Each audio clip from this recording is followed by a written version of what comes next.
Olivier Luisetti, bonjour. Je vous ai rencontré à Lyon dans la caravane des entrepreneurs et nous avions co-animé une table ronde ensemble sur développer votre entreprise grâce au réseau. Quelque part, vous êtes un peu une star des réseaux, donc vous pouvez nous expliquer qui vous êtes et qu'est-ce que vous faites avec ces réseaux? Très bien. Donc j'ai travaillé pendant de nombreuses années au niveau de l'international, et quand on développe une activité à l'international, il est très très important de pouvoir cultiver et développer son réseau. Donc c'est ce que j'ai fait pendant une vingtaine d'années sur différents continents. Et à force de développer des réseaux, je me suis rendu compte qu'effectivement, il y avait un métier à développer dans ce domaine-là. Et je m'appelle aujourd'hui un petit peu dans un contexte de mailleur de réseau. Quelqu'un qui va chercher à créer des liens, créer des passerelles entre les différents réseaux existants. Alors je ferai tout à l'heure la distinction effectivement entre réseau et d'autres cercles, parce que souvent il y a une confusion qui est faite là-dessus. Mais mon métier aujourd'hui effectivement, c'est de former et de conseiller des entreprises, que ce soit des consultants indépendants ou des chefs d'entreprise, à savoir mieux utiliser leur réseau actuel, savoir transformer ce qu'on appelle leur capital relationnel, la fameuse liste de contacts, de cartes de visite qu'on a pu collectionner depuis de nombreuses années, et voir un petit peu comment transformer ce carnet d'adresses en personnes capables de vous recommander et de recommander l'activité que vous avez. Donc il faut créer du lien pour pouvoir avoir ces bonnes recommandations, pour faire en sorte qu'on ne vend plus, mais quelque part on se fait acheter. C'est-à-dire que c'est les gens qui entendent parler de vous et qui ont envie de vous rencontrer. Et c'est les gens qui parlent de vous qui vous mettent en relation directement. Voilà un petit peu ce que c'est que le réseau, et j'apprends effectivement aux gens à mieux tisser, à mieux lier les différentes personnes, partenaires, prescripteurs, rapporteurs d'affaires, fournisseurs, clients, au sein d'une entreprise, au sein de multiples entreprises dans un groupe international avec ses différentes filiales, mais également effectivement entre fournisseurs, clients, partenaires, que ce soit institutionnels ou autres.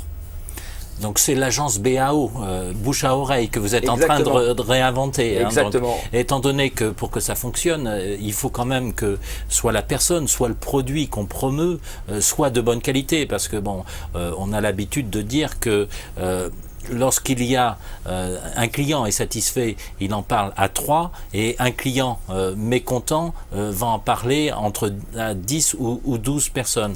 Donc est-ce qu'il ne faut pas déjà que les choses soient claires, qu'on ait de bons produits, et une offre qui soit bien définie avant de se lancer dans les réseaux? Tout à fait. Et c'est tout à fait d'ailleurs l'approche que j'ai développée d'ailleurs en grande quantité, on va dire, sur un réseau social comme par exemple Viadeo, où j'anime plus d'une centaine de communautés. Alors les entreprises peuvent utiliser ces communautés pour développer ce que l'on appelle du marketing communautaire, du marketing des communautés.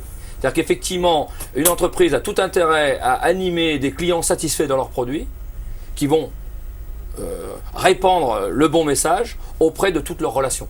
C'est-à-dire que vous allez développer votre propre capital relationnel, mais les personnes avec qui vous serez en lien, vous devez quelque part aussi leur apporter la possibilité de développer également leur propre réseau. Et effectivement, leur réseau de clients satisfaits, c'est tout à fait ça, ce qu'on appelle le marketing des communautés, le marketing également relationnel, comment utiliser les relations pour faire porter des bons messages au bon endroit, au bon moment, en bonne qualité, en bonne quantité.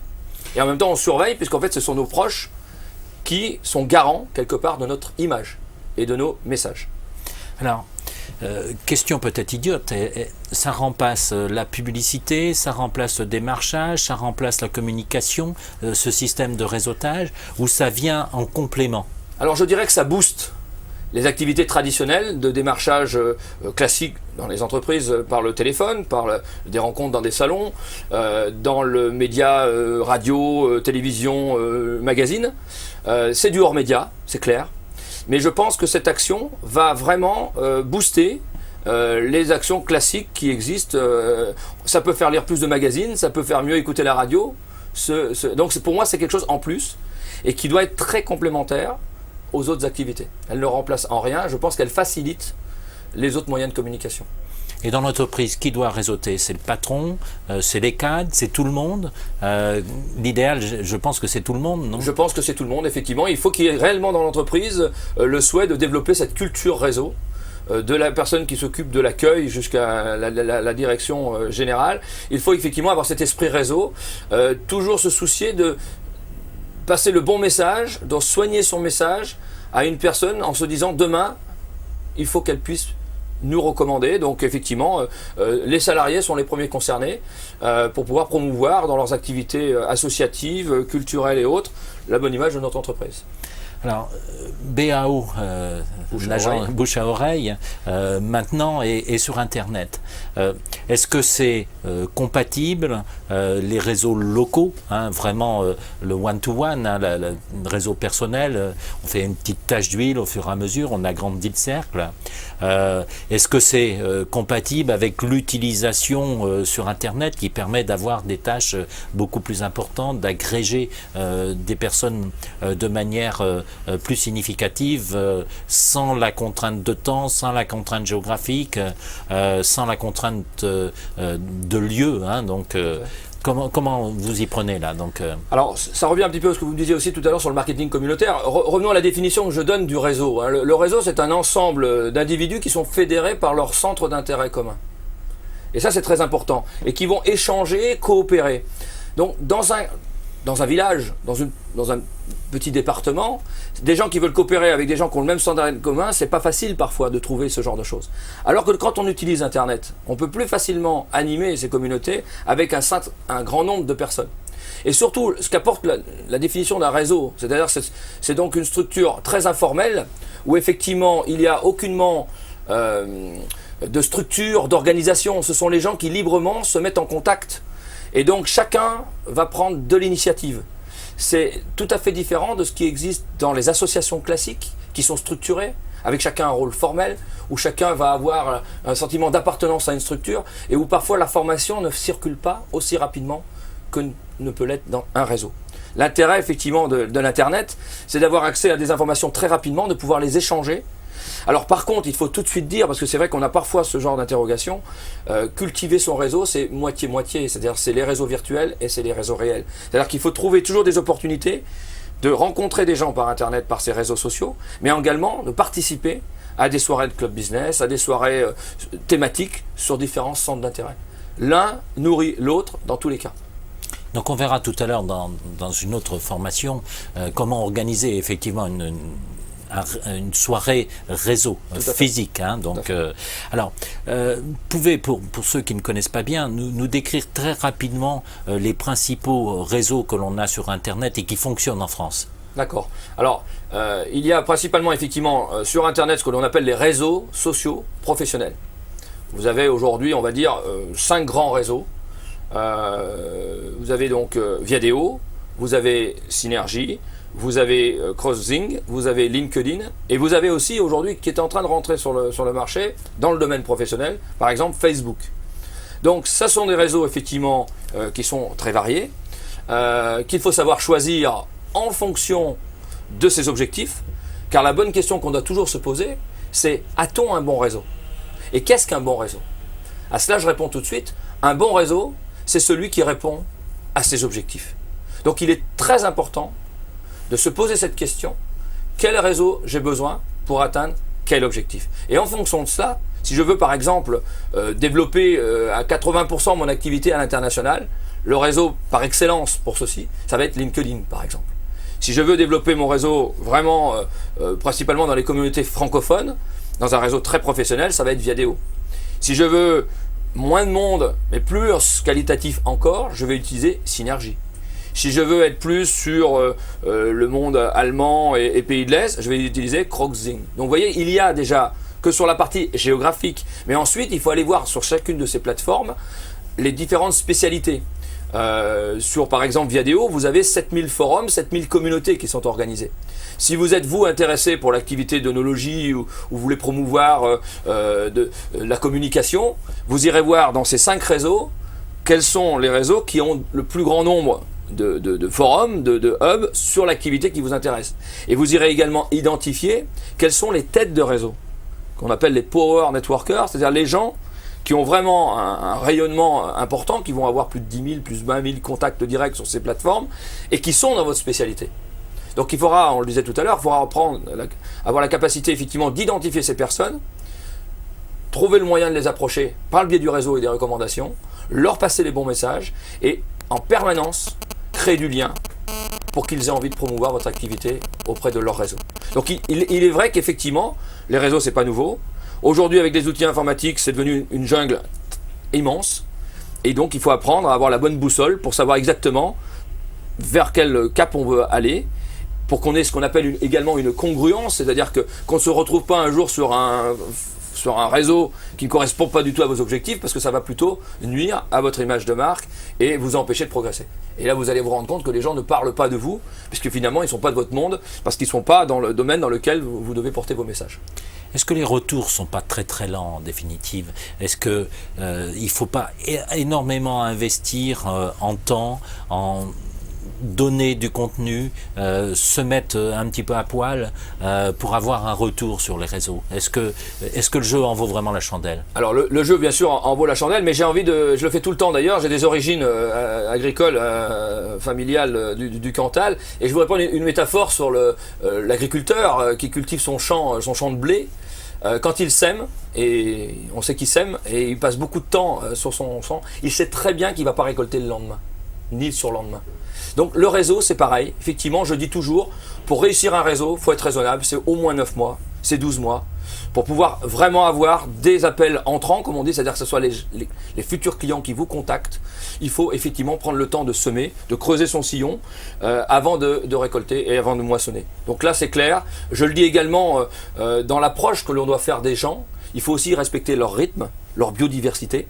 Donc un réseau, c'est pas un mailing que j'envoie à quelqu'un et à qui je demande une réponse instantanée. Je dois créer du lien. Comme un agriculteur va soigner sa terre, il va se lever la nuit, il va tout le temps aller sur sa terre, mais il est patient. Et peut-être même des fois il a des mauvaises récoltes, parfois il a des intempéries, mais il est patient parce qu'il sait que c'est sa vie, sa terre. Donc un réseau, c'est un peu la même chose. Donc je suis d'accord avec vous sur le fait qu'effectivement, il ne faut pas penser que le réseau c'est en 15 jours. Alors moi je l'ai appris parce que quand j'ai fait beaucoup de commerce international, quand vous allez en Asie, quand vous allez en Afrique, quand vous allez aux États-Unis, vous ne faites pas des affaires en 15 jours. Je veux dire, il faut prendre le temps de connaître les gens, mais même dans un réseau régional, que ce soit à Lyon, que ce soit à Paris, que ce soit à Nantes, il y a aussi à connaître les gens qui sont sur place. Donc cette métaphore de l'agriculteur me paraît très réaliste. Ne nous trompons pas, il faut du temps. Il faut prendre le temps de semer au bon endroit, il faut connaître les conditions climatiques de la semence que l'on va semer. Il faut prendre chaque contact que l'on rencontre comme un germe en devenir. Il faut lui faire comprendre que c'est quelque part quelque chose comme cela. Et il ne faut pas avoir une attitude de productiviste à l'extrême, et surtout sans OGM, comme je dis tout le temps, c'est-à-dire sans produits chimiquement modifiés pour accélérer le processus. Le réseau, ça se cultive avec une écologie naturelle. Et ça aussi c'est très important. Bon, oui, la métaphore je pourrais la développer plus, mais je vais en rester là pour l'instant. D'accord. Moi je vais expliquer à nos auditeurs un peu comment dans la caravane des entrepreneurs on utilise les réseaux, parce que bon, si je parais un peu candide quand même, personnellement je suis aussi quelqu'un qui utilise très fortement les réseaux. Tous les consultants de la caravane des entrepreneurs sont inscrits sur Viadeo. Ils se servent d'abord de Viadeo pour trouver quels sont les bons interlocuteurs, puisque comme on travaille sur toute la France, qu'on organise entre 80 et 100 étapes partout, eh bien il faut savoir qui sont les gens qui comptent dans les régions. Donc Viadeo est un énorme outil pour ce faire. Ensuite, on utilise Viadeo comme outil de communication, donc on met des messages sur les hubs, peut-être un petit peu trop quelquefois, on nous le reproche d'ailleurs. Donc on met du contenu, on intéresse les gens, on met du contenu dans la partie événements, etc. Et nous allons certainement créer une communauté des visiteurs de la caravane des entrepreneurs avec Viadeo. Donc ça c'est une deuxième approche. On communique aussi sur d'autres moyens, avec Facebook par exemple, ou Dailymotion. Tous les jours la vidéo que nous utilisons, que nous faisons dans la caravane des entrepreneurs pour présenter l'étape de la veille, les résultats de l'étape de la veille, et présenter l'étape future et la formation de fond qui va avec, est mise sur Facebook, Dailymotion, etc. On voit que tout ça, ça agrège une communauté des visiteurs de la caravane, de gens qui connaissent la caravane, et bon, quelque part, on a créé, en plus de la communication qu'on fait sur les médias, parce que la caravane des entrepreneurs entrepreneurs, c'est 1000 interviews, reportages par an sur la télé, sur les journaux, à la radio. On a créé une petite, restons très modestes, image de marque caravane des entrepreneurs, et je pense que les réseaux y ont sur Internet y ont très fortement participé. Mais il ne faut pas oublier non plus les réseaux locaux, que vous n'appelez pas des réseaux. Alors c'est des associations, c'est des syndicats tels le MEDEF, la CGPME, le CJD, les directeurs commerciaux de France, les groupes APM, etc., que nous réunissons tous les jours dans cette conférence développer votre entreprise grâce au réseau. Je pense que là aussi c'est important d'avoir ce contact local, parce que aujourd'hui, on en est le bon exemple. On était en relation sur Internet, sur Viadeo, on ne se connaissait pas. Maintenant qu'on se connaît, on est assis autour d'une table et on enregistre une formation ensemble. Donc on remplacera jamais le contact humain quelque part, même si effectivement Internet est un bon moyen d'accélérer les choses. Donc, qu'est-ce que vous voulez dire encore à nos auditeurs en conclusion, ou réagir sur mes propos? Tout à fait. Alors justement, c'est très intéressant ce que vous avez dit. Effectivement, je fais la différence entre le réseau, donc comme j'ai dit, les structures non formalisées, et avec les cercles, et qui sont des excellents cercles, la JCE, la CGPME. Donc, le réseau, c'est créer des liens entre ces différents cercles. Et dans ces différents cercles, il y a des personnes très importantes qui nourrissent des liens privilégiés. Et vous l'avez très bien dit, effectivement, dans chacune des régions, il est très important d'identifier quelles sont les relations qui existent et comment jouer sur ces relations pour faire en sorte que toute la communauté vienne participer à des échanges et nourrisse les différents échanges qu'il peut y avoir entre les différents membres. Donc c'est bien là aussi une complémentarité entre les cercles et les réseaux qu'il faut savoir animer, comme les cercles qui existent, qui ne sont pas sur Internet, et les réseaux qui sont parfois certains exclusivement sur Internet. Les deux vont de pair. Donc effectivement, le travail, c'est un travail de qualité relationnelle, c'est très important.